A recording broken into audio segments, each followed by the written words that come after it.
अस्सलाम वालेकुम viewers, engineer Yusuf के साथ रेबो एनर्जी के यूट्यूब के प्लेटफॉर्म पे आप सब लोगों को खुशामदीद। आज का जो टेक्निकल सेशन है वो बहुत ही कॉमन और फ्रीक्वेंटली पूछे जाने वाले सवालात पर मुश्तमिल है जो आपकी तरफ से हमें मौसूल हुए, और उसके अंदर जो बहुत ही कॉमन आने वाला क्वेश्चन ये है वो ये है कि क्या IP21 इन्वर्टर्स के साथ लिथियम बैटरीज लगाई जा सकती हैं। अगर लगाई जा सकती हैं तो कौन सी लिथियम बैटरीज IP21 इन्वर्टर्स के साथ लगानी चाहिए, और इनका बैकअप टाइम लिथियम आयन का या लेड एसिड का कितना आता है और किस तरह से कैलकुलेट किया जाता है। तो इन तमाम क्वेश्चंस के जवाब आपको इस वीडियोस के अंदर मिलेंगे। हमारी इस वीडियो को कंप्लीटली एंड तक देखिए ताकि आपको इस सेर हासिल गुफ्तगू का फायदा हो। अब हम सबसे पहले डिस्कस करते हैं कि क्या IP21 इन्वर्टर्स के साथ लिथियम आयन बैटरीज लगाई जा सकती हैं। The answer is yes. Lithium ion batteries जो हैं वो IP21 इन्वर्टर्स के साथ पाकिस्तान में जितने भी मौजूद हैं उनके साथ लगाई जा सकती हैं, लेकिन उसके लिए दो तीन चीजों का ख्याल रखना जरूरी है। सबसे पहली चीज, आपका कोई भी IP21 इन्वर्टर हो, आप उसके साथ जब लिथियम आयन बैटरी लगाएं तो IP65 मत चूज करें, उसके साथ IP20 सीरीज की लिथियम आयन बैटरीज पाकिस्तान में आती हैं वो लगा लें, जिसके अंदर मल्टीपल ब्रांड्स हैं, जैसे लिवोल्टेक की आती हैं, जियोनिक की आती हैं, नॉक्स की आती हैं। आप IP21 इन्वर्टर के साथ वो IP20 सीरीज की लिथियम बैटरी ही सिलेक्ट करें, ताकि दोनों का जो प्रोटेक्शन प्रोटोकॉल है वो ऑलमोस्ट सेम हो। और इसके बाद अगली बात आ जाती है कि किस ब्रांड के साथ कौन सी ब्रांड की लिथियम बैटरी लगानी चाहिए। तो इस सवाल का जवाब ये है कि आप जिस ब्रांड का इन्वर्टर इस्तेमाल कर रहे हो, अगर तो उस ब्रांड की लिथियम बैटरी IP20 सीरीज में अवेलेबल है तो रिकमेंड करें कि आप उसी ब्रांड की लिथियम बैटरी उसके साथ लगाएं, ताकि आपको आने वाले दिनों के अंदर किसी भी किस्म के वारंटी क्लेम्स में इशू का सामना ना करना पड़े, और उन्हें किसी किस्म का ये क्वेश्चन करने का मौका ना मिले कि आपने लिथियम बैटरी या ब्रांड डिफरेंट कंपनीज के लगाए हैं तो उनके अंदर किसी भी किस्म के कंपेटेबिलिटी के इश्यूज आ सकते हैं या आए होंगे। लिहाजा आप जिस ब्रांड का इन्वर्टर लगाया हुआ है उसी ब्रांड की IP20 सीरीज की लिथियम बैटरी लगा लें, या IP40 सीरीज की, मल्टीपल इसके अंदर प्रोटोकॉल्स के अंदर आती हैं। अब आ जाती है बात कि हम ये जो lithium ion batteries IP21 inverters के साथ लगाते हैं, इसके अंदर लिमिटेशंस क्या क्या आती हैं। ये जो लिमिटेशंस है इसके अंदर दो लिमिटेशंस आती हैं। एक ये कि BMS कम्युनिकेशन का इशू आता है, जिसकी वजह से इन्वर्टर जो है अगर लिथियम बैटरी उसके साथ कम्युनिकेट ना कर पा रही हो या प्रॉपरली कॉन्फ़िगर ना हो तो उसको मॉनिटर ही नहीं कर पाता कि क्या मेरे साथ लिथियम आयन बैटरी लगी हुई है या लेड एसिड बैटरी लगी हुई है। लिहाजा जब वो उसे मॉनिटर और कॉन्फ़िगर ही नहीं कर पाता तो उसके चार्जिंग और डिस्चार्जिंग बैकअप के ऊपर बहुत ज्यादा फर्क पड़ता है, और लोग कहते हैं हमें बैटरी लगाने के बाद भी फायदा नहीं हुआ। इसके लिए जरूरी है कि जब आप लिथियम बैटरी लगाएं IP21 इन्वर्टर के साथ तो उसकी सेटिंग यानी BMS की सेटिंग और उसकी कॉन्फ़िगरेशन एक्यूरेटली करें। अब आती है कि क्या हम ये BMS को लिथियम आयन बैटरी के IP21 इन्वर्टर के साथ कॉन्फ़िगर कर सकते हैं।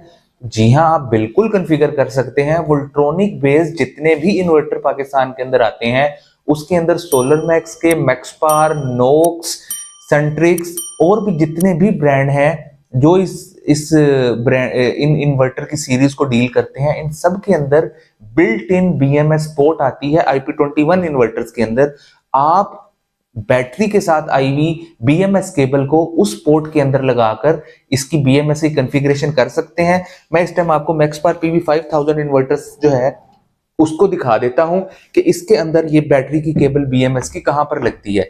तो नाजरीन आप देख सकते हैं कि इस जगह के ऊपर इसका जो सबसे इधर वाला जो पॉइंट है उसके ऊपर BMS लिखा हुआ है। यहाँ के ऊपर आपकी जो केबल है वो लगेगी बैटरी की BMS की केबल, जिसके थ्रू आप बैटरी को IP21 इन्वर्टर के साथ इस सीरीज के किसी भी ब्रांड के अंदर इन्वर्टर्स के साथ कॉन्फ़िगर कर सकते हैं। जी, अब आपने देख ली कि BMS पोर्ट के अंदर बैटरी की जब BMS केबल इंसर्ट कर दी जाती है तो उसके बाद आपने IP21 इन्वर्टर सीरीज के अंदर बैटरी की टाइप को जरूर सिलेक्ट करना है। कुछ इन्वर्टर्स के अंदर जो है बैटरी की टाइप के अंदर lithium ion batteries LiAT mention होता है तो आपने उसे सिलेक्ट करना है। अगर वो ना हो तो बाज़-औक़ात PYL यानी कि पायलोन टेक लिखा होता है, आपने उसे सिलेक्ट करना है। अगर ये दोनों ऑप्शंस ना हो तो आप यूजर डिफाइंड बैटरी यानी कि यूजर की जो बैटरी है यूजर उसको आप सिलेक्ट करके अपनी लिथियम आयन बैटरी को इसके साथ कॉन्फ़िगर करेंगे।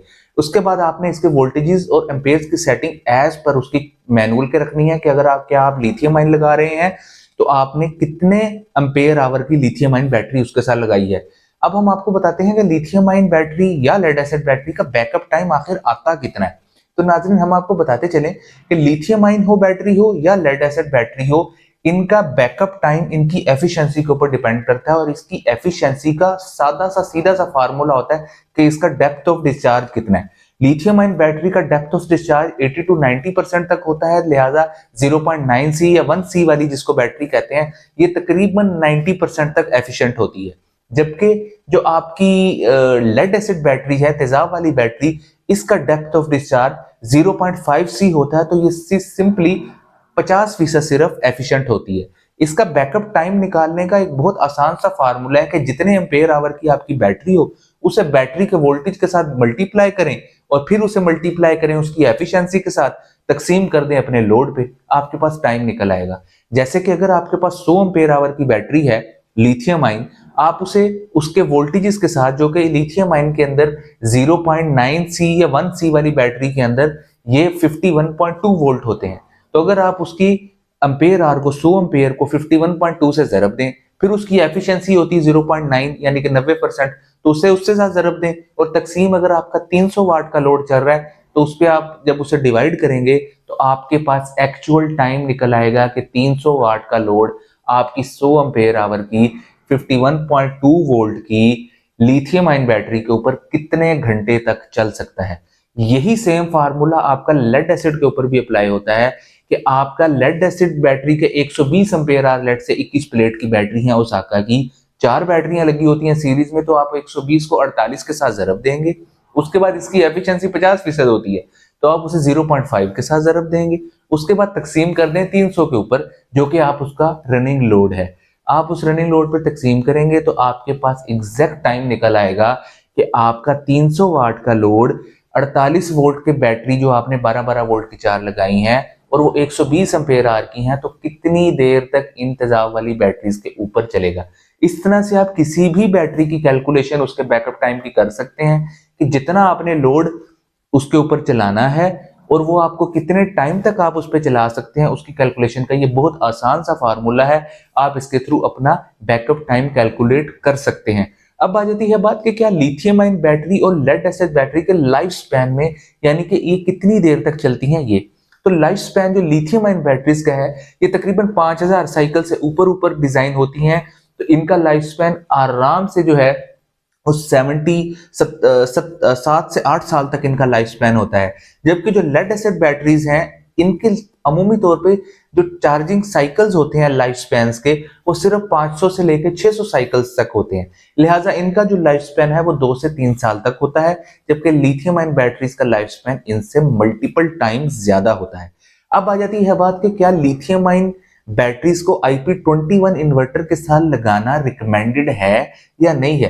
तो नाज़रीन, एक बार याद रखिएगा, लिथियम आयन बैटरी को हमेशा फास्ट चार्ज करते हैं और ये स्लोली डिस्चार्ज होती है, जबकि लेड एसिड बैटरी को हमेशा स्लोली चार्ज करते हैं और ये फास्टली डिस्चार्ज होती है। तो ये इनवर्स रिलेशन होता है दोनों का।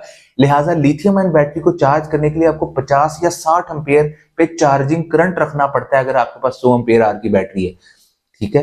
तो 60 एम्पेयर पे जब आप IP21 इन्वर्टर के साथ चार्जिंग देंगे तो आपके इन्वर्टर की जो बैटरी की पोर्ट है, अमूमी तौर पे उसके फ्यूज उड़ जाते हैं और उसके फ्यूज के जलने का, क्योंकि वो इतने ज्यादा रिलायबल नहीं होते।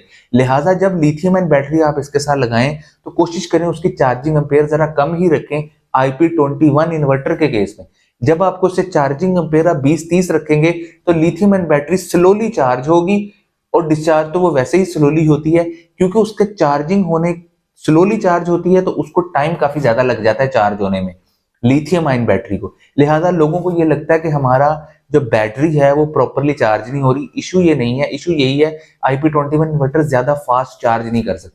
लिहाजा इस चीज के ऊपर आपको कॉम्प्रोमाइज करना पड़ेगा। अगर आप फास्ट चार्जिंग IP21 इन्वर्टर के साथ लिथियम बैटरी को लगाकर करते हैं तो आपको उसके रिपेयरिंग के, उसकी बैटरी पोर्ट की रिपेयरिंग के काफी ज्यादा चांसेस का सामना करना पड़ सकता है। तो ये एक जो है प्रोज एंड कॉन्स इसके जो है हमने आपको बता दिए हैं। उम्मीद करते हैं आपको इसके अंदर काफ़ी ज़्यादा मुनफरिद और इम्पोर्टेंट इन्फॉर्मेशन हासिल हुई होगी। लिहाजा लिथियम आयन बैटरी से रिलेटेड आपकी किसी भी किस्म की और कन्फ्यूजन्स हैं और आप कोई क्वेश्चन करना चाहते हैं, हमारे कमेंट सेक्शन में कमेंट करें। We will try to answer your questions as soon as possible. Thank you so much.